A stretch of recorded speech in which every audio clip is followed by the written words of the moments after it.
গর্ভের সন্তানকে শয়তানের হাত থেকে রক্ষা করার জন্য লোহার কিছু রাখা যাবে? গর্ভবতী মহিলা সুস্থভাবে সন্তান ভূমিষ্ঠ হবার আমল কি? সিজদা নিয়ে যদি সন্দেহ থাকে, একটি দিলাম নাকি দুটো দিলাম, তখন কি করব?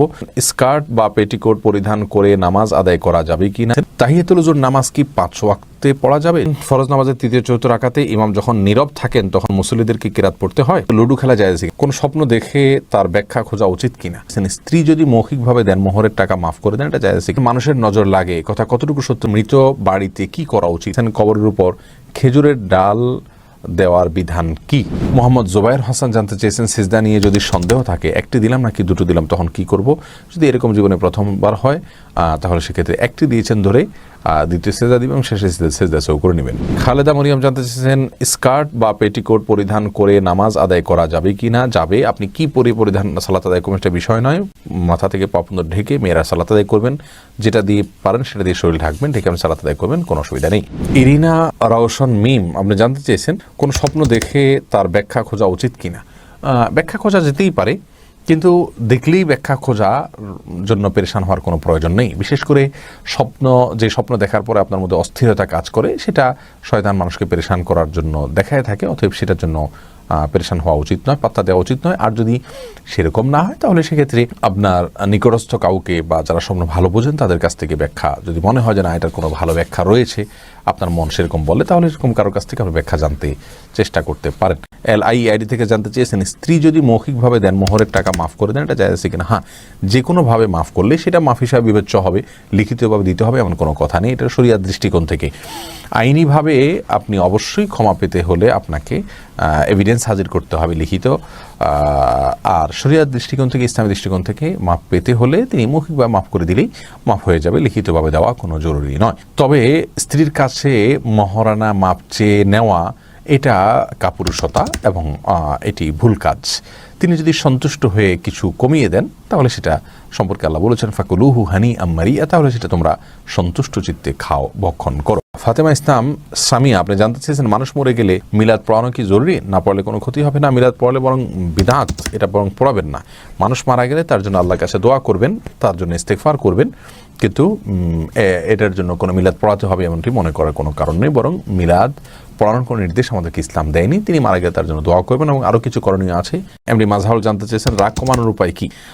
রাগ কমানোর উপায় হলো, প্রথমত আপনার যারা খুব খোশমেজাজের মানুষ, যারা খুব বিনয়ী মানুষ, বিনম্র মানুষ, ধৈর্যশীল মানুষ, তাদের সাথে উঠা বসা করবেন, এটা একটা ভালো আমল। আর দ্বিতীয় হলো যে যখন রাগ উঠবে, আউযু বিল্লাহি মিনাশ শাইতানির রাজিম পড়বেন, বিসমিল্লাহির রহমানির রহিম পড়বেন, ইনশাআল্লাহ আপনার রাগ কমে যাবে, আল্লাহ সুবহানাহু ওয়া তাআলা আপনাকে হেফাজত করবেন। নাজমুন নাহার মৌসুমী জানতে চেয়েছেন, সালাতে হাত বাঁধা সম্পর্কে জানতে চাই। সালাতে হাত বাঁধাটা ফরজ বা ওয়াজিব কিছুই না, এটা সুন্নাত। কেউ যদি হাত নাও বাঁধেন সালাত হয়ে যাবে।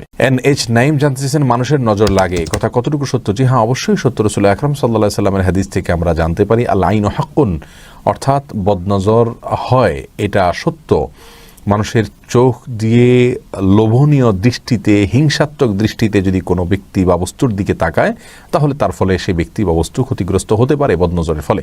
আর এই জন্য ওই ব্যক্তি, কোনো ব্যক্তি বা কোনো বস্তুর দিকে তাকালে, আশ্চর্যান্বিত হলে, অবাক লাগলে, তখন মাশাআল্লাহ, আলহামদুলিল্লাহ এরকম শব্দ উচ্চারণ করা ভালো।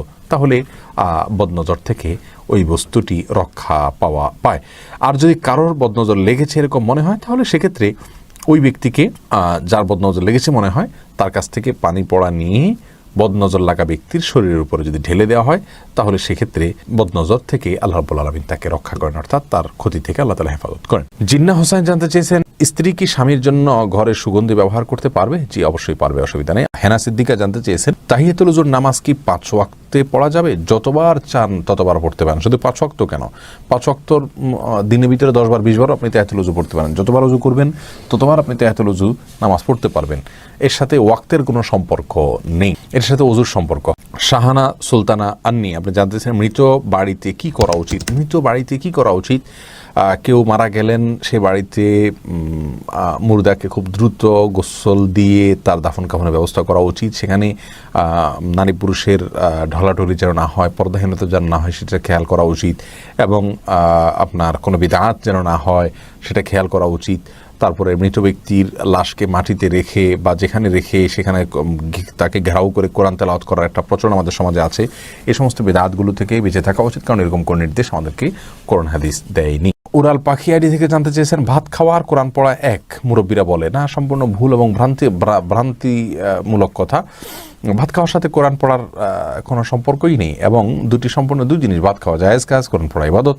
অতএব দুইটাকে এক করা সঠিক নয়। এই জন্য ভাত খাওয়ার সময় কথা বললে মুরব্বীরা সময় মনে কষ্ট পান, এটা সঠিক নয়। হ্যাঁ, খুব বেশি কথা বলাও প্রশংসনীয় নয়, কিন্তু প্রয়োজনীয় কথা বলা যেতে পারে।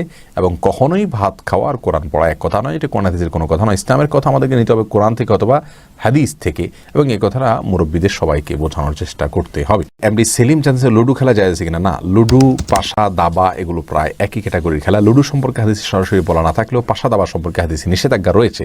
ওইটাও যেহেতু একই ক্যাটাগরির খেলা, সেজন্য এটা জায়েজ নয়। তাছাড়া এখানে শারীরিক কোনো কসরত নাই, এর ফলে মানুষের বিষণ্ণতা তৈরি হয়, মানুষের মধ্যে মতপার্থক্য তৈরি হয়, নানা রকমের ফিতনা এখানে রয়েছে, সেজন্য এটা খেলা জায়েজ হবে না। সাইফুর রহমান সাইফ জানতে চেয়েছেন, যুবক বয়সে সাদা চুল কালো করা জায়েজ আছে কিনা? জায়েজ নাই। রাসূল আকরাম সাল্লাল্লাহু আলাইহি ওয়াসাল্লাম বলেছেন, জান্নাবুস সেওয়া, তোমরা সাদা চুলকে অন্য রঙে রঙিন করো, তবে কালো রং থেকে বেঁচে থাকো। শাহা সুলতানা অনেক জানতেছেন, দেনমোহরের টাকা পরিশোধ না করে স্ত্রীকে স্পর্শ করা যাবে কিনা? যাবে। পরিশোধ না করলে যাবে না এমন কোনো কথা নেই, তবে হ্যাঁ, স্ত্রীর অধিকার আছে দেনমোহরের টাকা পরিশোধ করার আগ পর্যন্ত স্বামীকে বাধা দিতে পারেন তিনি চাইলে, কিন্তু যদি একবার অনুমোদন দিয়ে দেন স্ত্রী, তাহলে পরে আর বাধা দেওয়ার স্কোপ নেই। আব্দুল মালিক জানতে চেয়েছেন, কবরের উপর খেজুরের ডাল দেওয়ার বিধান কি? রাসূল করিম সাল্লাল্লাহু আলাইহি ওয়াসাল্লামের থেকে একবার এই আমলটি করেছেন, বর্ণিত হয়েছে। একটা বিশেষ কবরে আযাব হচ্ছে, এটি তিনি জানতে পেরেছেন, সেই ভিত্তিতে এরপরে আর কখনো তিনি দিয়েছেন বা সাহাবীরা সেটা অনুসরণ করেছেন বা সাধারণভাবে করতে বলেছেন, এরকম কোনো কথা আমাদের জানা নেই। যার কারণে কবর দেওয়ার পরে কবরের উপর ডাল, কোনো গাছের ডাল ইত্যাদি আপনার পোতা, এটাকে সুন্নাহ মনে করা সঠিক নয়। মাঝারুল জানতে চেয়েছেন, হাঁটু বের করে গোসল করলে অথবা হাঁটু বের করে ঘুমালে গুনাহ হবে কিনা? ঘুমালে গুনাহ হবে না, যদি অন্য কেউ না দেখে। গোসল করলেও গুনাহ হবে না। মামুন বিল্লাহ জানতে চেয়েছেন, ফরজ নামাজের তৃতীয় চতুর্থ রাকাতে ইমাম যখন নীরব থাকেন তখন মুসল্লিদেরকে কিরাত পড়তে হয়? পড়তে হলে যদি তেলাওয়াত সম্পূর্ণ করার আগেই ইমাম রুকুতে চলে যান, তাহলে নামাজ হবে কিনা? সূরা ফাতিহা হয়ে গেলে অন্য সূরার যেখানে আছেন সেখান থেকে রুকু চলে যাবেন, বা আয়াত শেষ করে তারপর রুকুতে চলে যাবেন, তাড়াতাড়ি শেষ করে ইনশাআল্লাহ তাতেই সালাত আদায় হয়ে যাবে ইনশাআল্লাহ বিইذنিল্লাহ। মাসুদ রানা এই আইডি থেকে আপনি জানতে চেয়েছেন, গর্ভের সন্তানকে শয়তানের হাত থেকে রক্ষা করার জন্য লোহার কিছু রাখা যাবে কিনা? না, জায়েজ নেই, গুনাহের কথা, এটা শিরক হবে। শয়তানের হাত থেকে বাঁচার জন্য আমাদেরকে লোহা নিতে আল্লাহ তাআলা বলেননি। লোহার কোনো ক্ষমতা নেই যে শয়তানের হাত থেকে বাঁচাবে। দোয়া করবেন, আল্লাহর কাছে আশ্রয় চাইবেন। এমনি নাজমুল সরকার জানতে চেয়েছেন, গর্ভবতী মহিলা সুস্থভাবে সন্তান ভূমিষ্ঠ হবার আমল কি? বিশেষ কোনো আমল কোন হাদিসে বলা হয়েছিল আমার জানা নাই, তবে হ্যাঁ, যে কোনো মুসিবত থেকে উদ্ধারের জন্য যে দোয়াগুলো আছে, ইস্তেগফার, দুরুদ, দোয়া ইউনুস, সেগুলো বিশেষ করে পড়বেন, সাদকা করবেন এবং আল্লাহর কাছে দোয়া করবেন ইনশাআল্লাহ বিইذنিল্লাহ।